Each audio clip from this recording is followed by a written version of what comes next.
À 58 ans de pouvoir jouer comme un enfant, c'est un luxe. Je ne sais pas quel argent pourrait payer cette luxe. C'est le jeu ultime, c'est-à-dire c'est la possibilité de jouer à un jeu où on construit les règles d'une part et où le résultat final n'est pas connu. J'apprends à réfléchir, j'apprends à être critique. J'accepte plus qu'on me vend n'importe quoi dans la vie en général. On a souvent tendance à opposer en fait l'art et la science, alors que c'est vrai que je pense qu'au départ c'est une même curiosité et il faut, je pense, autant d'imagination en art, autant de créativité pour faire vraiment un bon chercheur que pour être artiste. Donc faire à la fois un travail d'écriture et de réflexion, mais aussi un travail qui est aussi manuel, donc je voulais faire les deux, et là je pense que c'est un bon compromis, quoi. Enfin, je trouve que c'est un métier qui est très attrayant, parce que c'est vrai qu'il faut donner beaucoup, mais quand on est devant une cellule qui est marquée par exemple, et que quasiment personne au monde l'a vue, à part vous, il y a une microseconde qui se passe où on voit quelque chose qui est extraordinaire, au sens premier du terme, qui sort de l'ordinaire. Personne ne l'a jamais vu nulle part. Alors c'est pas, et là on a là ils sont super, hein.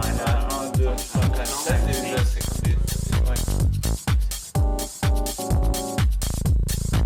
Il y a beaucoup d'échecs, il y a beaucoup de routines quand même. Une fois que ça marche, ça nous arrive comme un cadeau. 2 mois de manip, au moins, là ça a marché, on est content. La recherche, c'est une chasse au trésor un peu, c'est vers l'inconnu, c'est la discussion sur la vérité. La liberté de douter de tout, c'est quelque chose qui est précieux. C'est un métier qui est assez passionnant parce qu'on fait toujours des choses différentes, on a toujours des surprises. On s'attend à une expérience, d'avoir un résultat précis et finalement on obtient autre chose.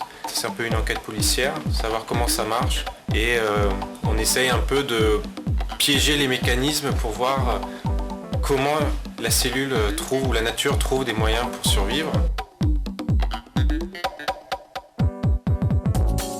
Un chercheur, aussi brillant soit-il, ne fera rien sans aide d'un ingénieur, sans aide d'un technicien. Chacun a sa place dans un laboratoire.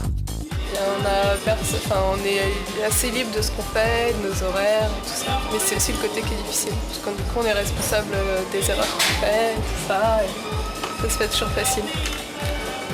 C'est entre satisfaire son propre ego et donner un peu de soi-même aux autres. Il faut pas avoir peur, il faut pas être frileux et il faut aller ventralement vers les choses qui vous font plaisir et qui vous amusent. Même si c'est très dur, à un moment donné, il faut faire strictement ce qu'on aime. Si t'aimes jouer au baby-foot, ou si t'aimes coller des tables, ou si t'aimes grimper aux arbres, ou si t'aimes plonger sous terre, ou si t'aimes chasser les papillons, tu fais strictement ce qui t'amuse et puis à un moment, il y a un jour quelqu'un, si tu le fais bien, qui va te donner 10 francs pour faire ça. Et le jour où on te donnera un tout petit peu d'argent pour faire ce que t'aimes, tu seras la reine du pétrole. Un chercheur, c'est quelqu'un qui un jour se pose la question pourquoi et qui avance et il n'y a pas d'activité plus humaine que celle-là finalement, qui est de vouloir chercher à comprendre. Ça peut peut-être aider l'humanité en général. Si on fait ce métier-là, c'est qu'on a énormément d'espoir. Je pense que sur un plan général, la recherche, ça leur apporte de l'espoir. On est au lendemain du Téléthon, on a tous vu à la télé combien c'est fondamental pour ces familles qui ont des maladies donc génétiques d'essayer de savoir qu'il y a des chercheurs qui justement cherchent, même si l'espoir est parfois un peu fou, des médicaments miracles, des guérisons inespérées. Pour eux, c'est extrêmement important de savoir qu'il y a des gens qui essaient de comprendre le pourquoi de leur maladie. Ça, c'est fondamental. C'est l'activité de bloc opératoire qu'on a quotidiennement, qui peut paraître très manuelle, très pratique.